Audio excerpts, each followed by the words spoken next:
possible issues from P10. Okay. Anyways, check back in with her. It seems Ford 4721 airs across town. I'm going to head on out. You guys have a few plus catch you right around the six-pack of Red Rock.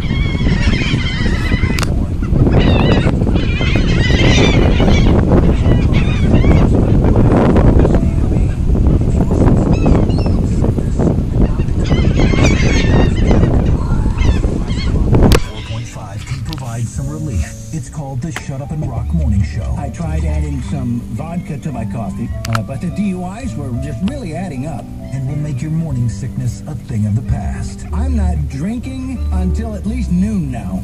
Listen to Classic Rock 104.5 and see if Ben McKee is right for you. It works, and I'm proof. Celebrate the weekend in